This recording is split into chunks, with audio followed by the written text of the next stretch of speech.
Hi, Nige back here again with another inbox review, and today we're going to be looking at Airfix's brand new release 148 Jaguar GR1 GR1A. Now, the model community has been after a brand new Jaguar for such a long time. The old Airfix / Hella / Reeboks, the latter two both Reeboks. The Airfix one is an okay kit with okay details, but it's very of its time. I can't remember when it was released.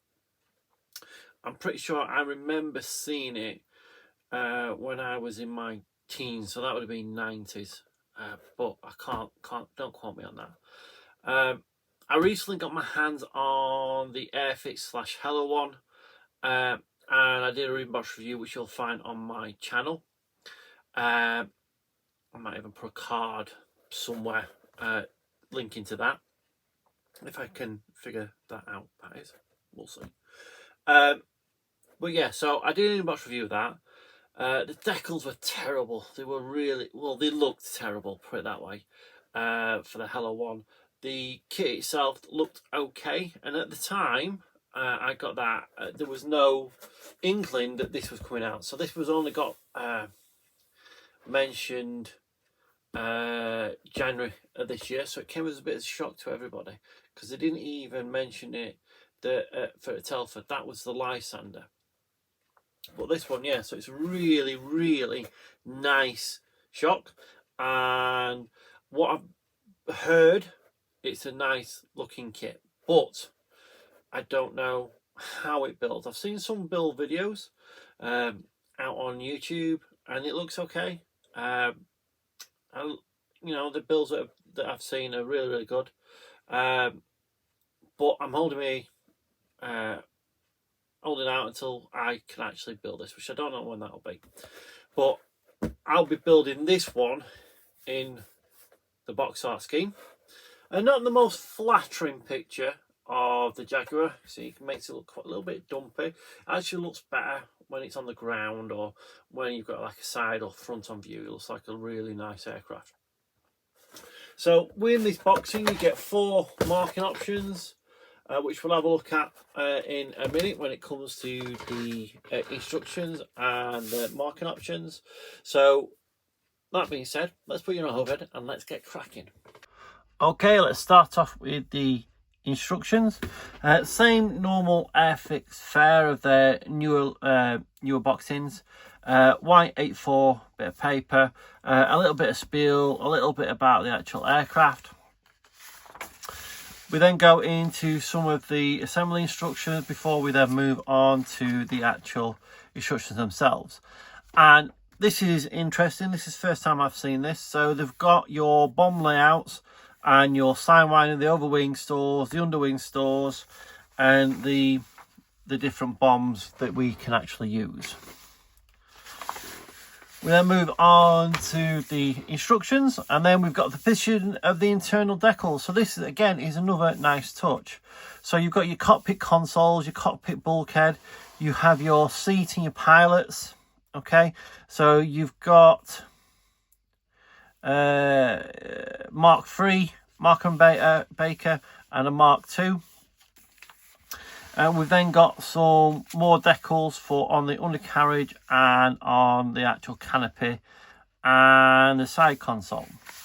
So let's move into the build up. So you can see straight away we have starting with the cockpit tub. Tells you where to cut pieces off. It's got the side panels with decals. We then move on to the actual cut tub with the instrument panel and the control yoke, before we then put the rear bulkhead on. And then that is your cockpit all finished. We then move on to doing the seats. Okay, so we've got the different types of seats. Let's look at this. Yes, so we've got different types of seat, whichever one you're doing. So A and D, or B and C, so on and so forth. Okay. We then go on into installing that into the actual aircraft itself, the cockpit tub, should I say. We've then got what looks like the wheel well. Again, it's time to remove parts. It's made up of 4 parts, so that'll be nice and easy to paint it and detail up. That then joins on to the cockpit tub.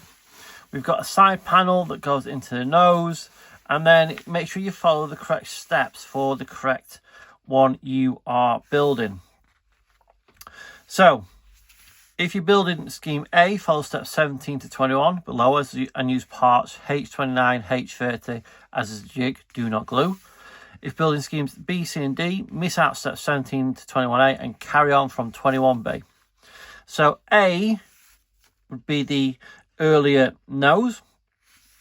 So you've got your cockpit sidewall there. You've then got this jig here that fits to the side of the aircraft, to the nose, which then gives you where to actually scribe and cut off the line. So you've got both sides, starboard and port. So once you've done that, you then fit the earlier nose like so. Okay. If you are not doing the earlier nose, you then got the one for the radar, which is a full clear part, which I think that's really, really good. Then you can move on to filling out and doing the nose, the main wheels, putting those main wheel bays into the side of the fuselage on both sides. Then we come to joining the fuselage halves together. You say make sure the holes are aligned. We've then got the rear plate for where the engines will sit, and going in like so. And then the nose slots in a plug sort of assembly. So looking at this, there's going to be the double seater, earlier ones. You might even get an Indian version, I believe. Before we then put on the parts for the cannons, the nose cannons, some ventral fins, and showing you exactly the sort of angle they should go on. We then, another nice touch, we then have a jig for doing the intakes to make sure they're getting nice and square before then they get added to the actual aircraft itself. Don't forget to drill out for the wings for the stores. Again, another point of removing parts.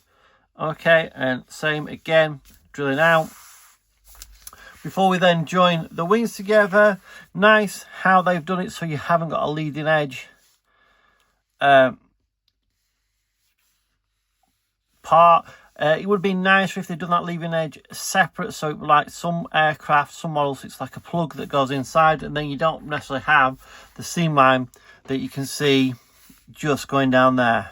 Okay, it's telling you to peg it for amount of times. I've never seen that done before, but yeah, of course you're going to do that. You're going to clamp it, and then you put in all these little bits on for the different sort of versions. Okay, the tail radar. Before we then move on to the engine nozzles, so we've got the two engine nozzles, starboard and port. So they should look quite nice, all painted up. Going in, putting the tails on, some more vents, some more I can't remember what they're called, the strafes, I can't remember what they are, going on, and then we've got the overwing storage. So you have to make sure which one you're going, whether it's straight or whether it's the overwing storage. A lot of people are probably going to be doing C, because I believe C is the one for Desert Storm. We've then got doing the other side, and then we've got the actual starboard and port assembly for the flaps and slats, which are posed open, or deployed, should I say. So you can see them just there. We then now move on to our wheels, and again, bits where we're going to get it cut off, slotted on. So these were quite robust wheels, which give the Jaguar its stance. Okay, all really good. Onto there. Before we got more parts for the undercarriage, and then we've got the two halves of the main wheels and the nose wheel going on, and it looks like we've got weight on wheels, which is great.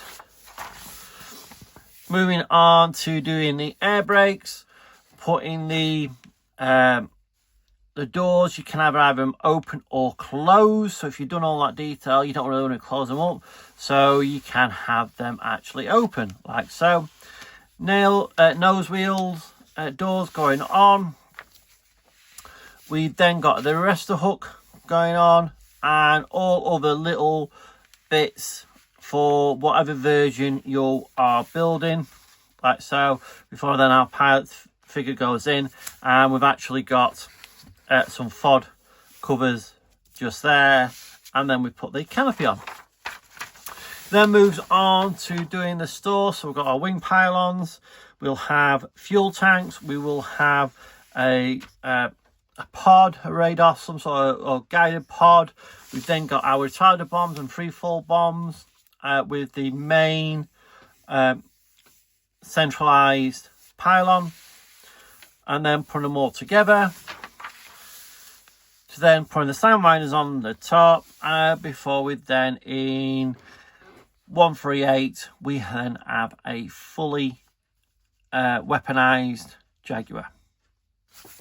That's the instructions. Another part of the instructions, which this is all new for Airfix. We've then got the stores and the colours and decal placements. We've got our GR1 Jaguar from Lossiemouth in Scotland, 1974, from number 54 Squadron.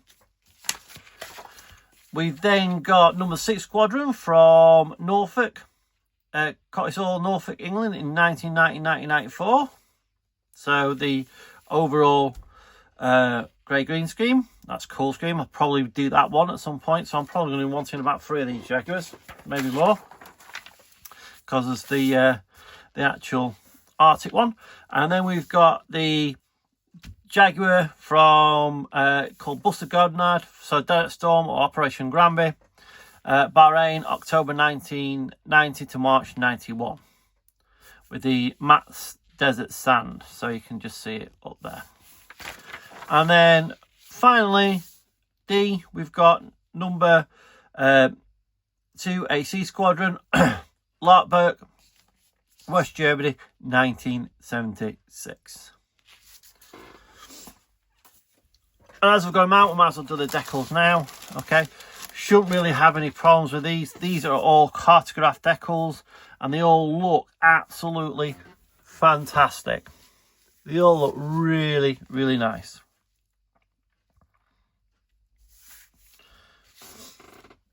Moving on to the plastic. So we get 3 bags with multiple sprues in them. Okay, so starting off with 2 halves of the fuselage. So 1, 2. Normal Airfix grade plastic now, so not the soft bluey one, proper hard plastic. And hopefully you can see, if I'll just move that one out of the way because they're both the same, there's some really nice rivet and panel detail on this aircraft, all the way around. No soft moulding, it's sharp all the way to the edge. They've even got some nice rivet detail on the inside of the air brake just there. On the back, again, some really nice detail on there.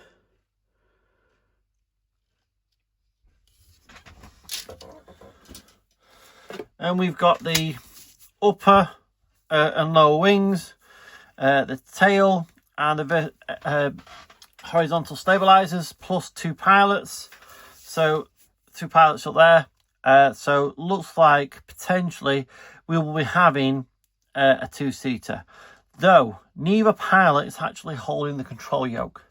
So how can you do it in flight if you don't have the control yoke being held? Never mind. Okay, so upper wings, again, some really nice fine rivet detail all the way over.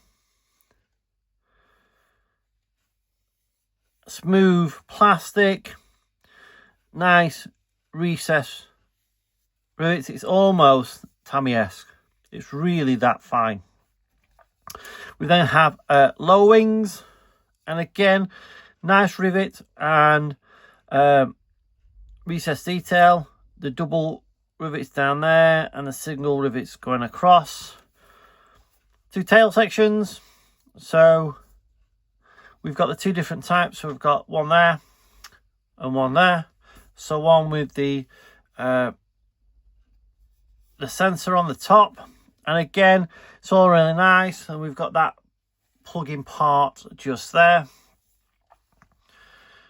So again, it's looking absolutely fantastic.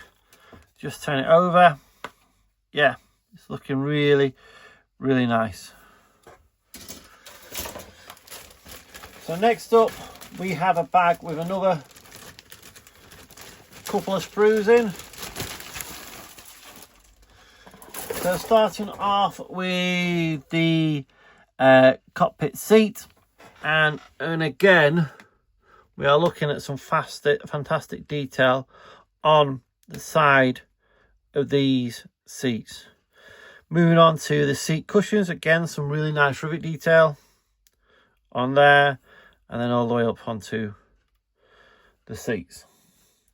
One thing that is missing, and let me just check on the decals, there are no harnesses. There are no harnesses for this aircraft that I can see, so that's going to have to be something you look at. A big sprue we have on this sprue, 2 sprues. So we've got E and F. They're just moulded them together.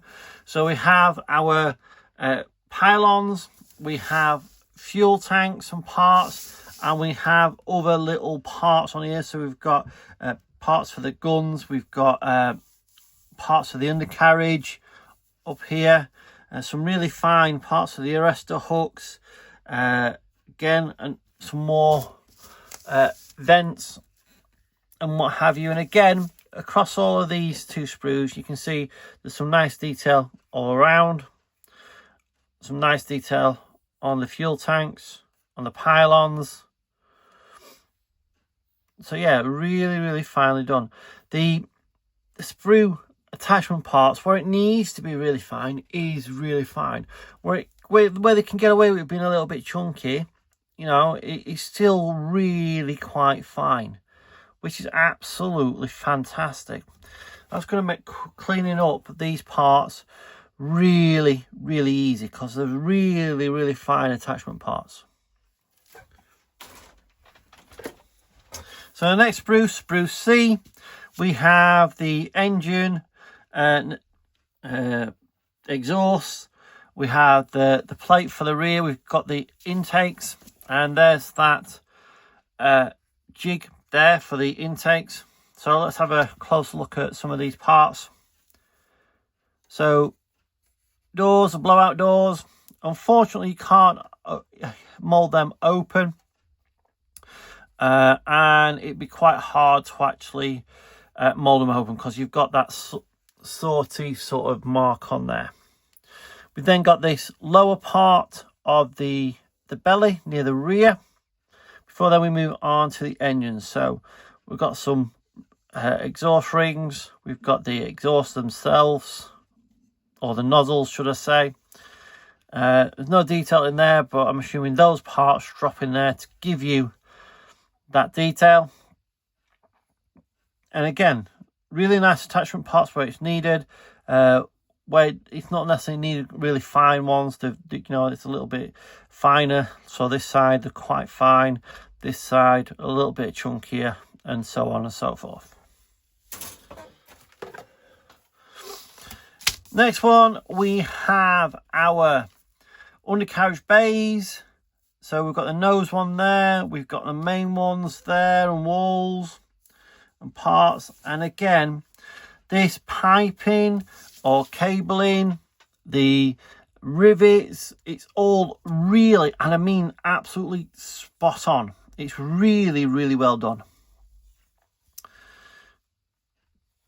So the main one there, we've got our air brakes. Have they got anything on the other in the side? They have. So when you have the air brakes open, you can have the rivet detail on in there, and it's lovely raised rivet detail, which it would be.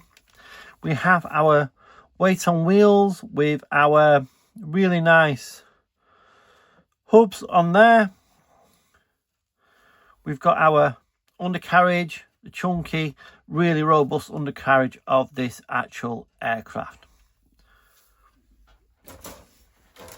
So the last sprue of grey plastic, and then we can have a look at the clear bit. Again, it's another big sprue, and on here we have nose sections, another tank, we have a cockpit tub and stuff like that. So we'll just start off over here.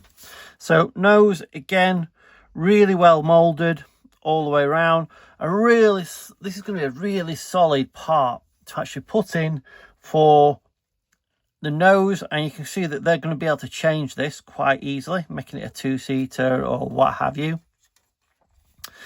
Then we've got the cockpit tub, the instrument cluster, instrument panel, again, really nicely done. We have another, what looks like a central fuel tank. We've got some pods, our bombs on the other side of the nose, and then we've got the side panels for the cockpit just there. So again, a really nice thought out kit. I like how they've got all the actual fins on there, so you haven't got to fiddly try and get them straight.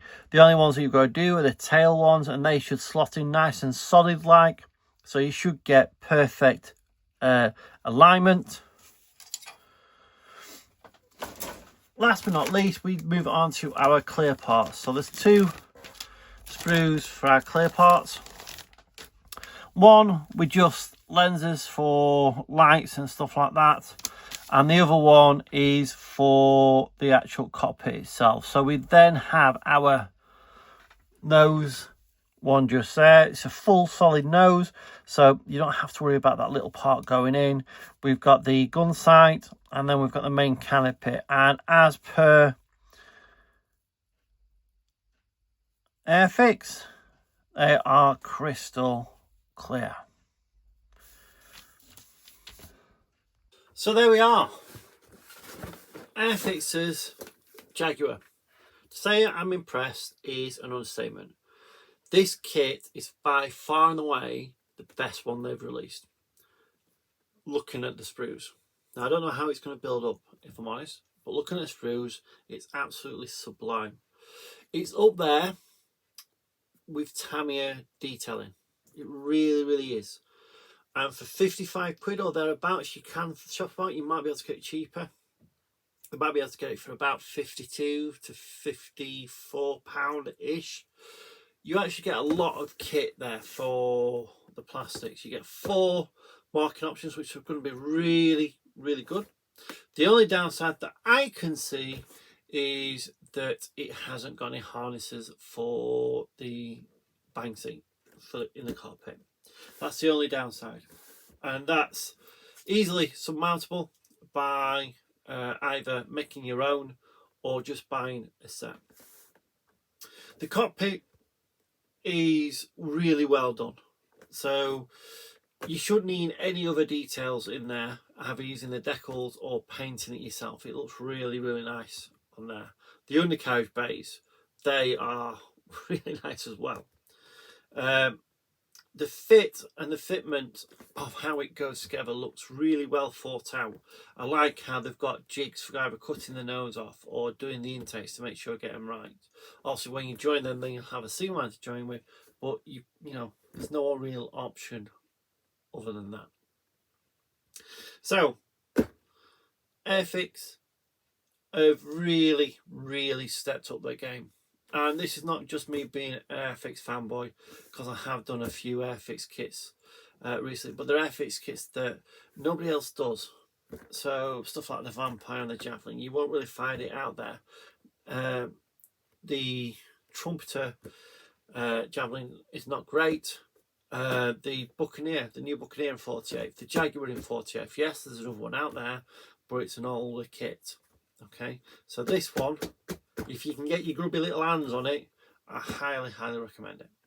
Anyway, that's it from me, and I'll see you on the next one. Bye for now.